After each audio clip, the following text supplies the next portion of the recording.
आवडलं आवडलं काय नाव नाव मला वाटलं अरंगी आवडलं का कुठली तू तिला काय म्हणते कुठून आलीस हो सावकाश जरा प्रश्न काढली मुंगीचं वारुळ आहे काय तू नाही तुमचं सावकाश विचारू हो कारण कोण तू माझं नाव उर्वशी उर्वशी कुठून आली कसं आले स्वर्गातून हो स्वर्गात कुठे असते ती तुला ज्ञात नसेल ना आता तुला कसं ज्ञात असेल असू दे पण तुमचं नाव माझं नाव या अरण्याचा सम्राट प्रलंब आता असं करा माझं नाव कळलं तुमचं नाव मला कळलं जरा बाजूला व्हा मला लवकरात लवकर जायचं नामी संधी चालून आलेली आहे या देवतांना नमोहरण करून सोडणार होय पण आता नाव काय तुम्ही रोखताय? तू आवडलीस मला मी आवडेसाठी नाही विवाह करायचा आहे तुझ्या समोर काय होय होय माझ्या बरोबर होय विवाह करायचे तुम्हाला तुझ्यासोबत हात जोडून विनंती करायची ही तुमची मनातली इच्छा असेल ती परिपूर्ण होऊ शकत नाही दुसरी स्त्री पाप आणि ती मी लग्न उर्वशी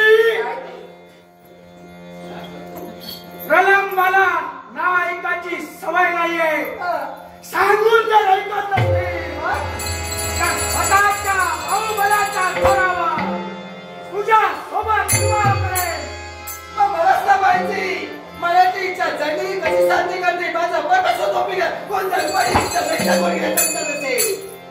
उर्वशी मरणाची भीती प्रलंबाना कधी बाळगली नाही या सत्याच्या अग्निकुंडाला झेप घेतली आहे ती विचार करूनच तुझ्या सोबत ज्यावेळी लग्न करेल त्याच वेळी प्रलंब नाव सांगेल मला ती जळलेली इच्छा कशी साध्य करते अरे मी मला कुठे जळली ती हारून पुरू दे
जबरदस्तीच्या वल्गना तुम्ही तरी करू नये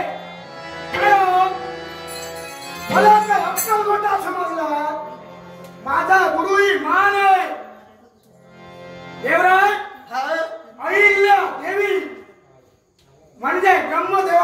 कन्या आणि ऋषी कश्यपांचे पुत्र म्हणजे स्वतः तुम्ही हा अहिल्या देवींचा आणि तुमचं नातं काय?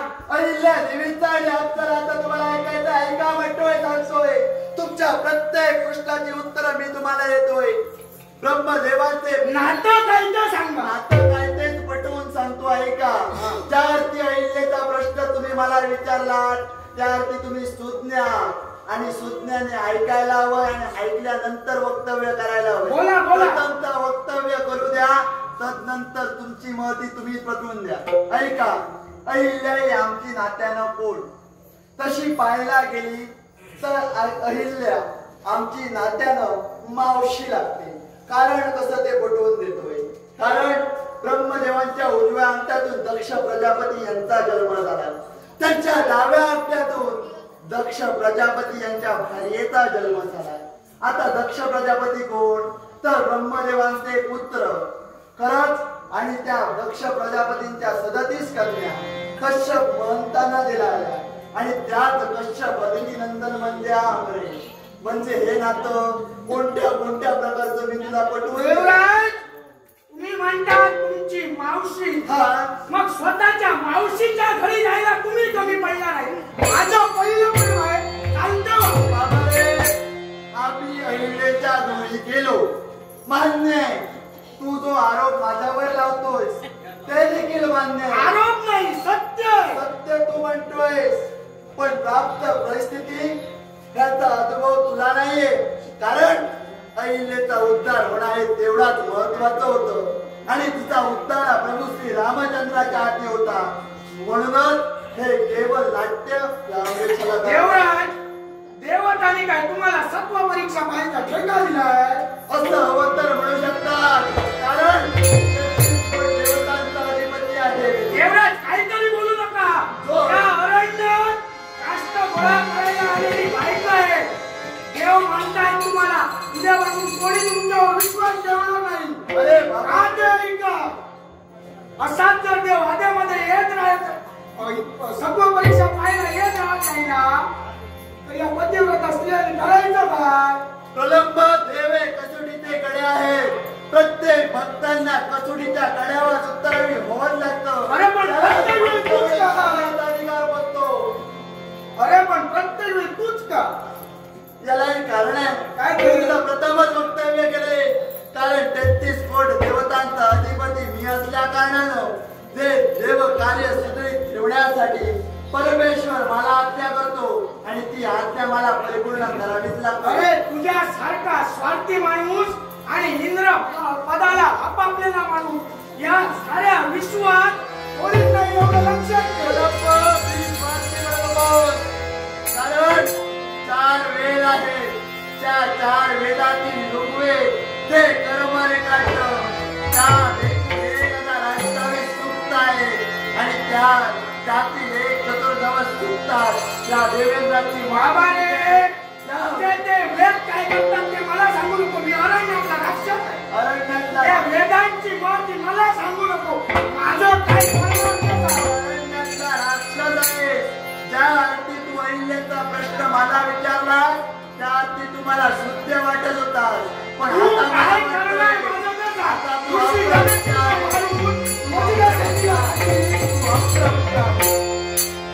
अरे ऋषी नदीची पत्नी बरोबर असताना त्याला कप्ताला मारून बाजूला घेतलं. काय करणार माझं ते नदीची ऋषीचा वज्र मी कप्ताना घेतलं नाही.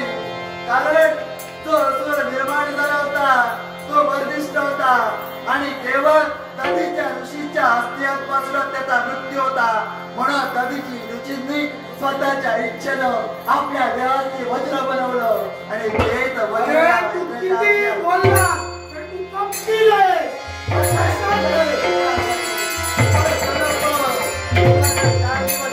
जगायचं असते तर झालं माघारी जा. अरे अग्नी कुंडात उडी घेतली आहे ना ती माघारी जाण्यासाठी नव्हे.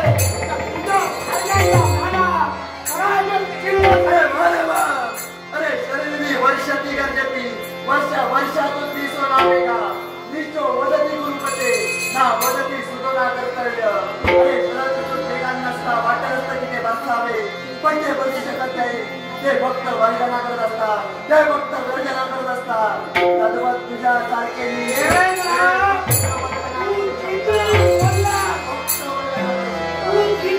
बोललास तरी तुझी बाजू अधिक खराब नाही. त्यामुळं तू काय करणार ते सांग. अरे काय करणार, माझं शौर्य म्हणाला देवेंद्र म्हणजे का, आणि देवेंद्राचं शौर्य म्हणून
नामदेव गाणे याच करून कंकुल असं त्याचं 200 रुपयाचं पारितोषिक आले.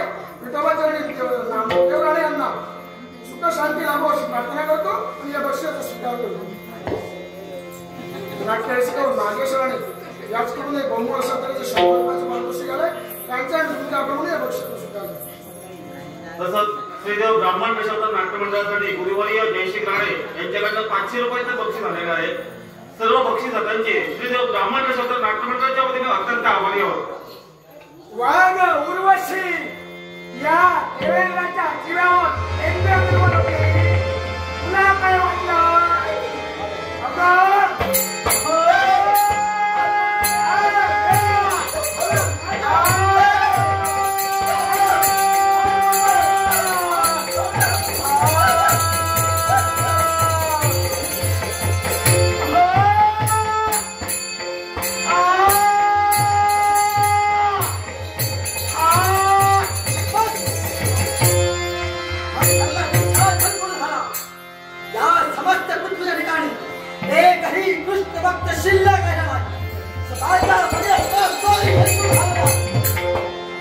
आजपर्यंत या समस्त भारत मानवाच्या भागात जिल्हा गेला तो काळा कपटी दुष्ट स्वतःची बाळका सोडून या ठिकाणी एक कमी तोपर्यंत म्हणी असता मजबूर होणार नाही. काय करावं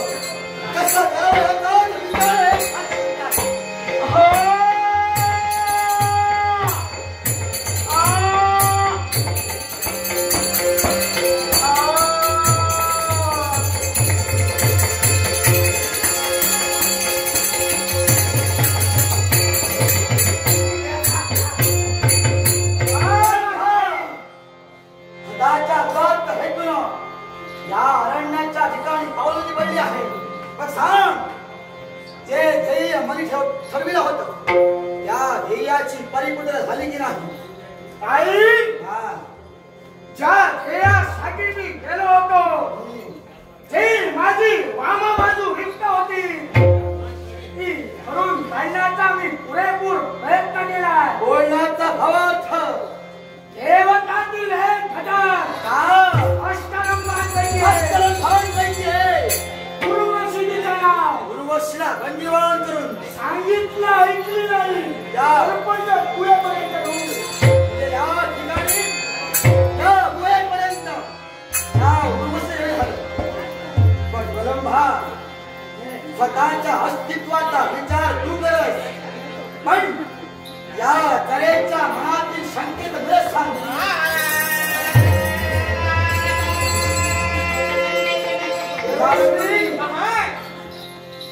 आशीर्वाद द्या. मंगलमय शिवा केलंस काय? केलंस काय काय? केलंस काय? अरण्याच्या ठिकाणी उर्वशी नावाची अष्टरंगांपैकी एक काय केलंस का? पुढेपर्यंत घेऊन गेली. म्हणजे तुझी वामबाजू रिक्त होती मनावर घेतलंस. होय होय प्रथमता तेच केलंस. देवेंद्र आला होता नाही प्रथमता तेच केलं. समजाच केलं. म्हणजे जे सांगितलं होतं शेवट ते प्रथम केलं. होय, होय. पण बरं असू दे तू तुझा कार्यभाग पूर्ण केलास. अरे पण यावेळी तुझ्या भगिनीच्या निरीक्षण कर. भगिनीचा विचार कर कारण तिच्या चेहऱ्यावरचे चित्र विचित्र दिसतं ना. आठवतो दिवस तोच का दिवस या धरेच्या आयुष्यात आला होता. या गदाधरानं माझ्या पतीचा घात आई म्हणालीस आई प्रेम ठेवतो दिवस सांग रे. त्या गदाधरानं माझे भाऊजी मठेश्वर यांचा केलेला सेवा मग स्वतःच्या अस्तित्वाचा विचार केला असताना या भगिनीचा तुला विसर पडला की नाही? कारण मुली स्वतःचा विचार करत असताना मी माझ्या आईचा सूड विसरलो.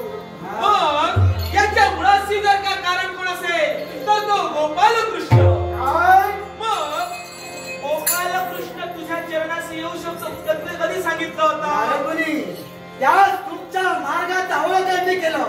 या समिष्ट पृथ्वीवर एकही कृष्ण भक्त शिल्लक राहिला नाही. मग पण तो द्वारकाधीश काय? अजूनही माझ्या पायापर्यंत आला नाही. याला कारण आहे. आता तो जर का तुझ्या चरणापाशी यायला पाहिजे हा. तर त्या कृष्णाची जवळची व्यक्ती आणि या जवळची व्यक्ती जर का तुम्ही हस्तगत केला हा. तर नक्कीच तो कृष्ण तुमच्यापाशी आल्याशिवाय राहणार नाही. व्यवस्थित आहे. हा.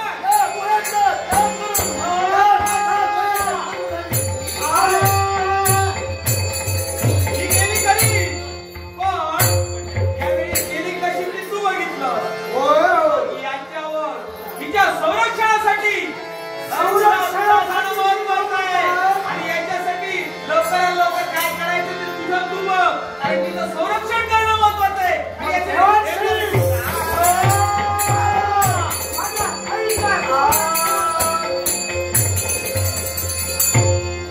श्रीदेव ब्राह्मण पेशवत नाट्यमंडळासाठी सध्या आघाडीचे दशावतारी कलावंत सन्माननीय सुप्तीन नाईक यांच्याकडून 500 रुपये देणगी आली आहे.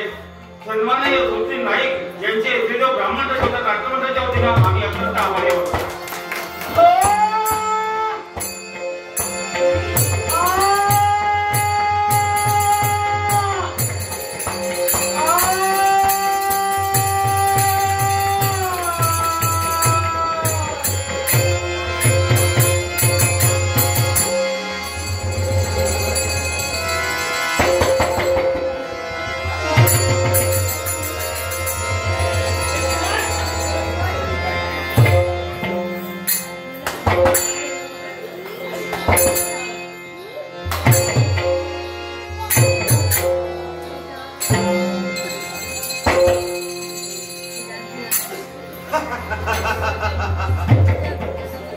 मनाला समाधान. बलराम दादांचा जय जयकार असो, जय जयकार असो. हे शब्द कानी पडले आणि मनाला समाधान वाटले. पाहू लागले. आमच्या सारखा योद्धा, आमच्या तोला मोलाचा अजून पर्यंत या बलरामाला मिळाला. कृष्णाच्या आज्ञेनं आणि देव विश्वामित्र, देव विश्वकर्माच्या बलाकौशल्यानं एका स्तंभावर ही सुवर्णाची द्वारका वसविली गेली. याला कारण काय असेल तर त्या जरासंधापासून या ठापन रक्षण व्हावं आणि या सुवर्ण द्वारकेची राजसूत्रा या बलराम दादाच्या हाती देण्यात आली. रत्नधडीत राज सिंहासनावर बसून हा द्वारकाधीश बलराम दादा ध्यान करतोय. तर दिनापासून आम्ही स्वसुखावर रत्नाभ राहतो आणि कर्तव्याची अवरोध आम्ही आमच्या नेत्रासमोर सदैव ठेवत ठेवली. न्यायाच्या कामी कधी आम्ही न्याय केला नाही. इष्ट आप्त सगळा सोयरा कुणी का सर्वांना समान न्याय, न्यायाचा दाता, गोड गरिबांचा दाता म्हणून या बलराम दादाकडे पाहिलं जातं. होय, पण आठवतोय तो त्या कृष्णाचा प्रताप नाही. अरे आता आपण कोणी सामान्य नव्हे. अरे द्वारकेचे राणे आम्ही, पण त्याची ती सवय, लहानपणाची सवय. कवळीच्या पुड्या काढल्या, तळांच्या चोऱ्या केल्या, पण त्याची ती सवय, होय त्याची ती सवय असेही चालणार. अरे भक्तांना दर्शन देण्यासाठी जाते. अरे याच्या भक्तापेक्षा भक्तीने जास्त. आणि या राजकारभाराकडे त्याची लक्ष नाही. अरे केवढ्या तुझ्या बायका, 16 सहस्त्र अष्टनायिका आणि त्यांची ती मुलं, अरे त्यांचे हौस या बलराम दादाला पुरवावे. मुलं कशी काका काका काका काका काका हे द्या. अरे एवढंच नाही तर त्याच्या बायकांना काय हवं नको ते या द्वारकाधीशानं पाहावं. नाही कृष्णा नाही. आजच्या दिनी मनानं ठरला. या राजप्रसादी आल्यानंतर, होय या राजप्रसादी आल्यानंतर विलंब झाला.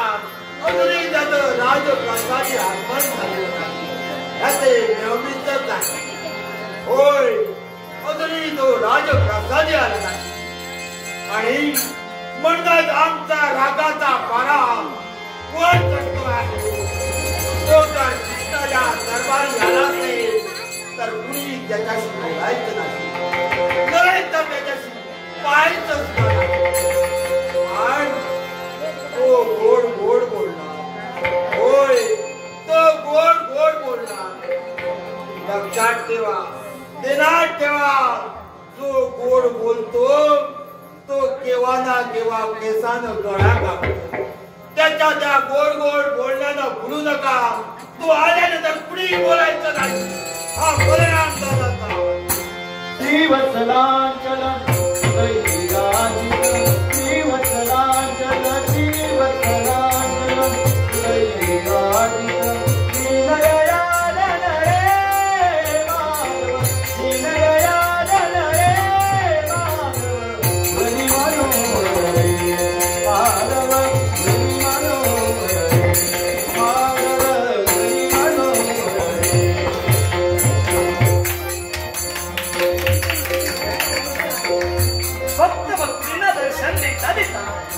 या गोपाल कृष्णाचे पावले परगीच्या राजप्रासादापर्यंत पडले. पण हा काय प्रकार?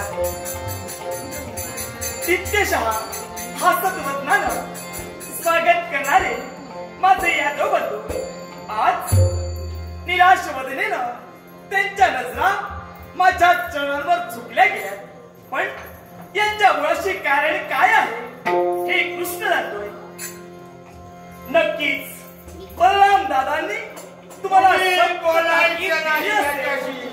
जर तो काळा कपटी कृष्णाला असेल, कुणी त्याच्याशी बोलू नका. एवढंच नव्हे, कुणी त्याचं तोंड देखील पाहू नका.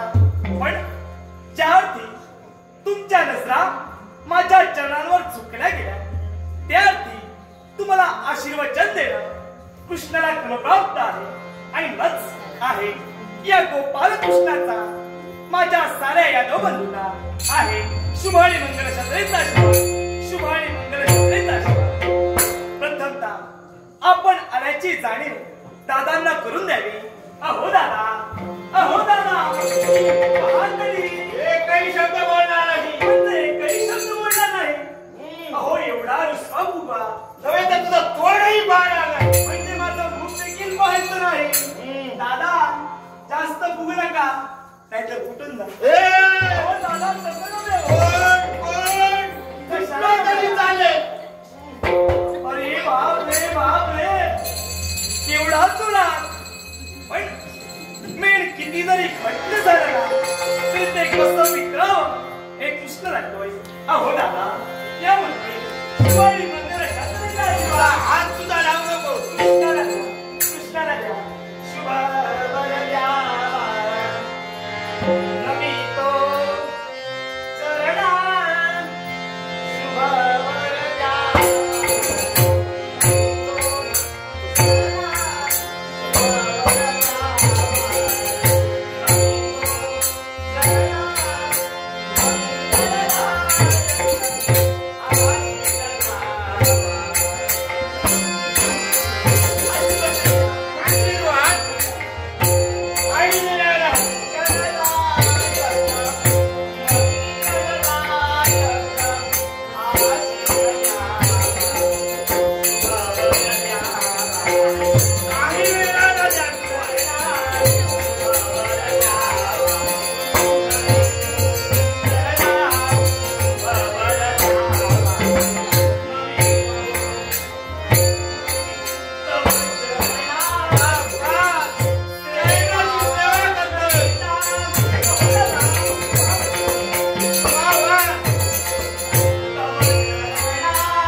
शिवाजीराव यांनी माझ्या कलेचा गौरव करण्यासाठी हे बहुमोल पारितोषिक दिले.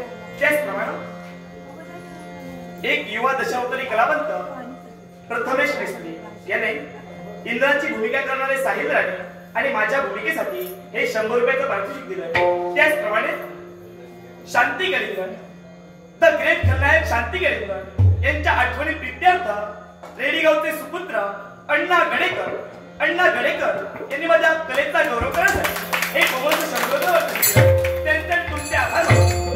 श्रीदेव ब्राह्मण दशावतार नाट्यमंडळ रेडी गावदेवाडी यांच्या वतीनं स्वीकार करते.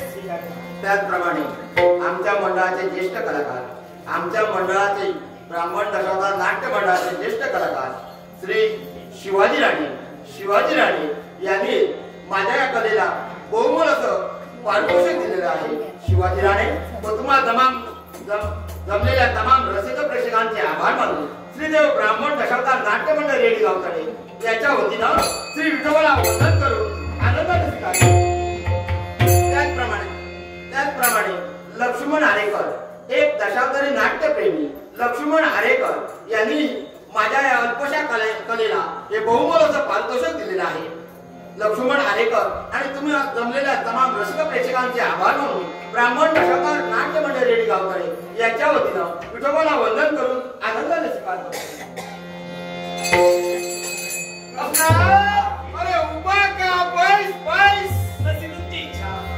कृष्णा, तुला माहितच आहे काय तुला या राजप्रसादी येण्यास विलंब झाला की या बलराम दादाचा पारा एवढा वर चढतो आणि तू आल्यानंतर तुझे ते गोड मधुर शब्द ऐकले की आमच्या रागाचा पारा कुठल्या कुठे निघून जातोय कळतच नाही. अरे बाबा, पण दादा मला यायला विलंब झाला. याच्या मुळाशी कारण होतं. काय म्हणालास? अरे तुला राजप्रसादी येण्यास विलंब झाला याला कारण आहे. याला कारण चांगले तुला काय विलंब झाला? या द्वारकेच्या ठिकाणी आमच्या बलराम दादांची दादागिरी कशी काय झाली हे पाहण्याकरिता पेशांतर करून या द्वारकेच्या ठिकाणी आम्ही गेलो.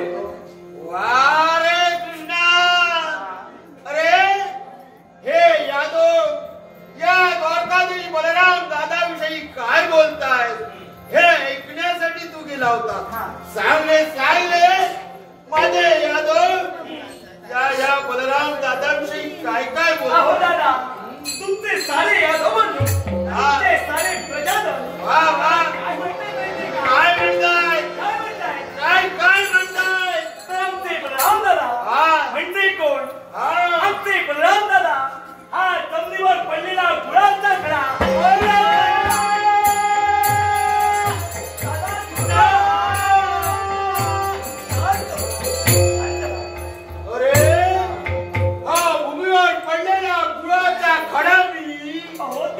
तुम्हाला म्हणता काय त्याच्या मुळाशी कारण आहे. अरे भूमीवर पडलेला खडा मी आणि ते यादव म्हणतात आणि तू ऐकतोय. हो प्रेमाने म्हणताय. काय याला कारण आहे. याला कारण आहे. ज्याप्रमाणे भूमीवर पडलेल्या गुळाचा गोडवा चाखण्याकरिता यांच्या रांगाच्या रांगा लागतात. त्याचप्रमाणे तुम्ही सिंहासनी आरूढ झाल्यानंतर तुमच्याजवळ मैदान करून घेण्याकरिता साऱ्या यादव बंधूंच्या रांगाच्या रांगा आणि प्रेमाने तुम्हाला म्हणतात गुळाचा खडा. हे कृष्णा, म्हणजे या बलराम दादाचा गोड स्वभाव. हो कितीच गोड स्वभाव. माझा गोड स्वभाव म्हणून सारे यादव न्याय दानासाठी रांगाच्या अगदी बरोबर. या दरबारी येतात. अरे मी वरून रागेर दिसतोय, क्रोधिष्ट दिसतोय, पण फणसाप्रमाणे आहे रे मी. अरे फणस कसा वरून काटेरी असला तरी आत कसा रसाळ गोड असतो, तसा माझा गोड स्वभाव.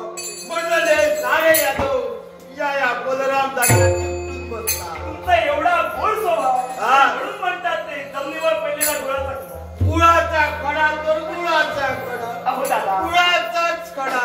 एवढंच नव्हे, अजून काय म्हणतात ऐकायचं आहे. काय म्हणताय? अहो सारे प्रजाजन तुम्हाला काय म्हणतात? काय म्हणताय? बलराम दादा, आमचे बलराम दादा. वा वा.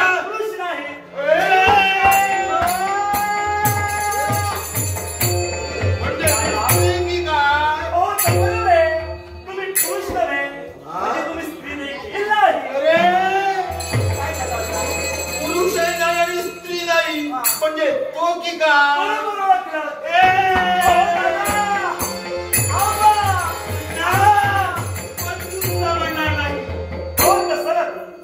तुम्ही तो म्हणजे कोण? तुम्ही महापुरुष आहात. जगाच्या इच्छा पूर्ण करणारे तुम्ही तोच पुरुष आहात. आणि प्रेमाने म्हणतात आमचे दादा पुरुष नव्हे, स्त्री नव्हे, महापुरुष आहे. वा वा वा, म्हणजे यादवांचं काही चुकलं नाही. चुकलं नाही ते. मी नुसता पुरुष नाही नुसता पुरुष नव्हे तर महापुरुष आहे. महापुरुष. योग्य आहे ते. कोण पुरुष आहे? पण दादा हा? जरा चाल द्या. काय म्हणत? जरा चालवून दाखवा. चालून दाखवू? पण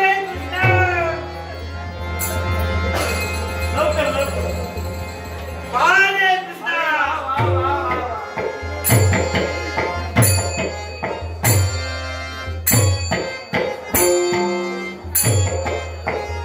हा म्हणजे यादव म्हणतात ते काही खोटं नव्हे. काय ते? काय काय म्हणतात? हो काय काय म्हणताय? हे का आपले राम दादा हे मार्गेतून चालू लागले हा, तर मार्गेतून एक मधोमध हत्ती चाललाय. असं त्यांना वाटलं. अरे हा बलराम दादाचे मदत करतो. हत्ती आहे.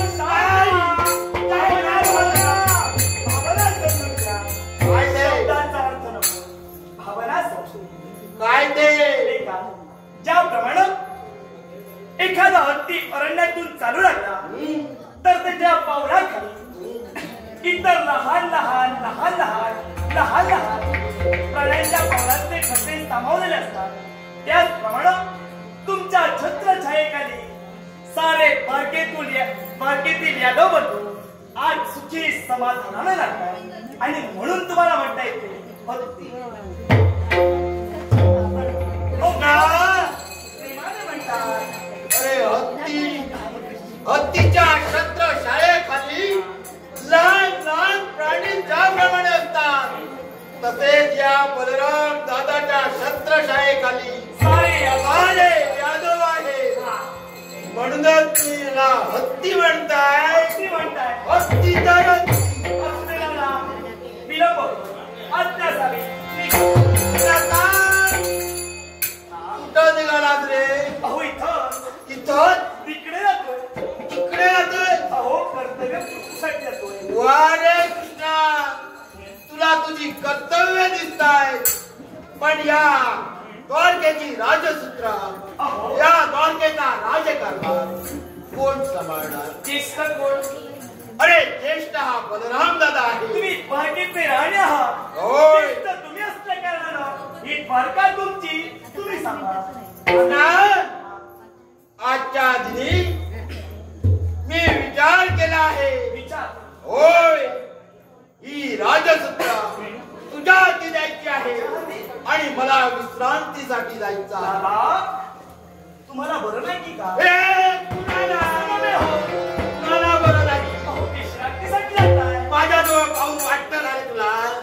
तुमच्या जवळ पाहून काहीच वाटत नाही म्हणून विचारलं. विश्रांती घ्यायची आहे.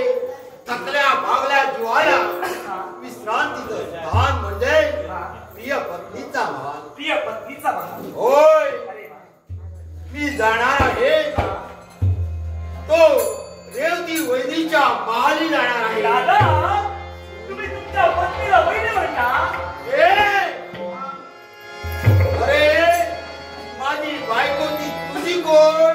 हा म्हणजे तुमची बायको ती माझी बायको. होय.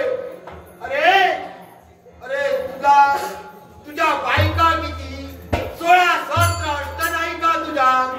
आणि या बलराम दादाची एकुलती एक बायको आहे. एकुलती एक बायको. होय होय, एकुलती एक बायको आहे. बरोबर आहे. आणि तिच्या सदनी जाणार आहे. अरे वा. विश्रांती घेणार आहे. वा वा वा. फारच छान. मग चला पण दादा तोपर्यंत ही राजसूत्र द्वारकेची कुठाची देतोय. चालेल. येतो रे कृष्णा. पण दादा थांबा. याला कारण आहे. वा, तुम्ही आमच्या वहिनींच्या महाली गेला. होय. नमस्कार केला. ए, अहो, बाबा, नमस्कार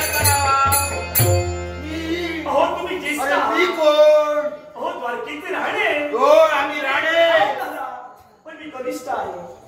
अरे वाकून बायकोला मी नमस्कार तुम्ही नव्हे हो, या कृष्णाचा नमस्कार तिला सांगा. तुमच्याकडे तुझा वाकून नमस्कार सांगा. वा वा रे कृष्णा, ठीक आहे, येतो रे कृष्णा.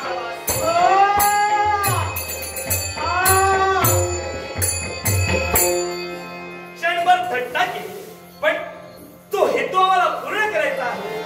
तो हेतू पूर्ण करण्यासाठी त्या दोन्हीला व्यक्त केला.